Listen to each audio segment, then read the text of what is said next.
From the FOX10 Gulf Stream, this is Next Weather.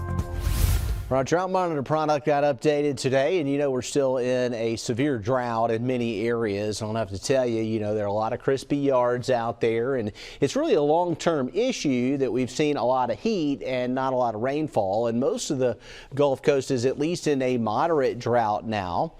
And did we see any relief today? Well, in Mobile County we did, and in a big way around Irvington and Grand Bay here, but also most of Mobile County seeing at least a half an inch of rain, some spots well over an inch of rain. Mobile Regional Airport southward towards Mila Battery. We also saw some rain in Baldwin County, but most of it is over with for the evening. We still could get some stray showers through about 9 or 10 p.m. Today's temperatures, we had record highs today. 99 at Mobile Regional Airport, a new record high. Pensacola 1 degree away from a record, and we were 10 degrees above normal with our temperatures today. The futurecast suggests that through 9 o'clock we still could see some spotty thunderstorms in the area, and that should fizzle out overnight. We still could get 1 or 2 isolated showers at really any point tomorrow, but more likely in the morning. And then drier air is going to settle in, and that'll help things out. We're still going to see hot temperatures in the afternoons, but our humidity is going to be a lot lower, and our mornings will actually be fairly pleasant with temperatures in the upper 60s in the extended outlook. In the tropics, there are 2 active systems that we are monitoring. We have Margot and Lee, and that's really all there is to worry about in the tropics, and these are features that are likely going to stay over open waters. And you see that number 4 next to Lee. Let's take a closer look at Lee. It is a category 4 storm on the Saffir-Simpson scale, winds at 130 miles an hour, and a very well-defined hurricane, and it's likely going to be a major hurricane for about the next 5 days.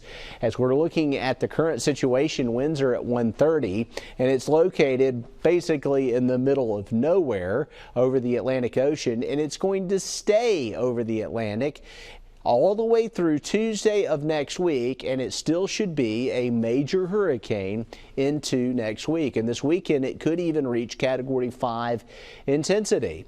All right, looking at what happens with Lee and Margot. So here's Margot and here's Lee, and this is your timestamp. So as of Saturday, it's out over the open waters of the Atlantic, both systems, and both becoming substantial hurricanes. The wind field will expand with Lee. We'll take it all the way into late next week on Thursday, and it's very clear that neither system will end up in the Gulf of Mexico. How close will Lee get to Bermuda or to the East Coast, especially up near New England? We'll see, but it may stay over the water with the core of the hurricane force wind, so that's really good. Our long-range forecast shows some changes here, and if you look at the daytime highs, you're probably thinking, it's really not changing much. We go from 96 to 93, and then we got 94 in there, and those are crazy hot temperatures for September. But look at the morning lows. They're actually going to be in the upper 60s. Nights a little longer, air's a little drier, and we're starting to get some benefits of these drier air masses that are coming in with these fronts. And we've got another one possible late next week. And hey, we got some much needed rain today in some spots. Other places missed out, but we need more. And meteorologist Michael White looks way ahead to see if there's any hope in the long range outlooks. Jason, I certainly hope a lot of spots saw rain today. I know a lot of you have been needing it. I've been needing it, and we definitely have a ways to go to get out of the drought. But one thing I like to do is, if you've watched me on Next Weather, is we like to use the computer model data to look ahead. That doesn't necessarily tell you exactly what the weather is going to be, but it helps us as meteorologists make future forecasts. And one thing we're going to look through is the Climate Prediction Center's outlook for next week's weather. Now, this will take us all the way through September the 16th, which I believe is next Saturday. I'll double check that, and it is. September 16th is next Saturday.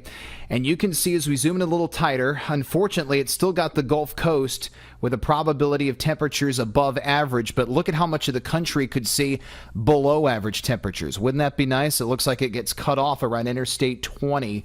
That's not set in stone, but it does look like there's a chance we could at least see heat levels coming down and maybe rain coverage next week going up. The green is probabilities of dealing with above average precipitation. And for the Gulf Coast, it would be seasonal average, near normal, which would be, for this time of year, pretty spotty rain. But hey, we would even take that. But if we could get just even slightly above average rainfall, that would help out with drought conditions greatly. The QPF does not go out all the way through next Saturday. It only goes through Wednesday night, if you look at the top of the graphic. And through Wednesday night, the 7-day projection for rainfall totals would be pretty good on the eastern side of the Florida Peninsula.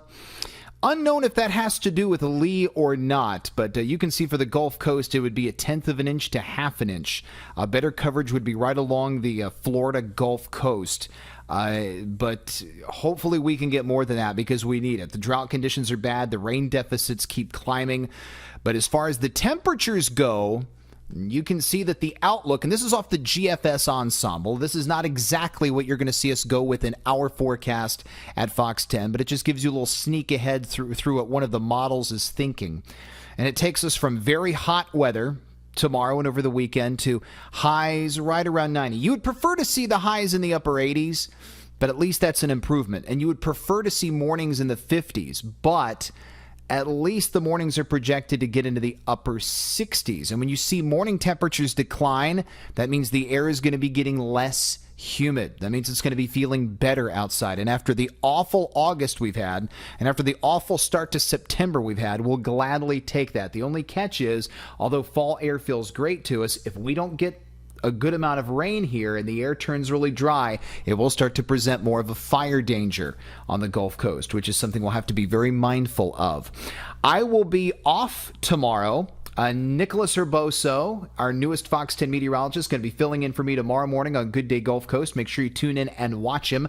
I'll be back in the saddle on Monday morning. I hope you all have a wonderful rest of your Thursday night and a great weekend ahead. Jason? All right, here's that 7-day and looking for any hope in the long range. Michael mentioned that the overnight lows are about to get a little bit more comfortable, and we're going to see that this weekend. So if you're up early on Saturday morning or Sunday morning, it's going to be very comfortable. I mean, upper 60s in August, we would have taken that in a heartbeat. No rain really around until next week, and we get some spotty showers on the back end of the forecast. We should get another front in here about Thursday of next week, and that might take care of this round of the heat for a while. So there is a little hope for better weather down the road, especially at night in your extended forecast.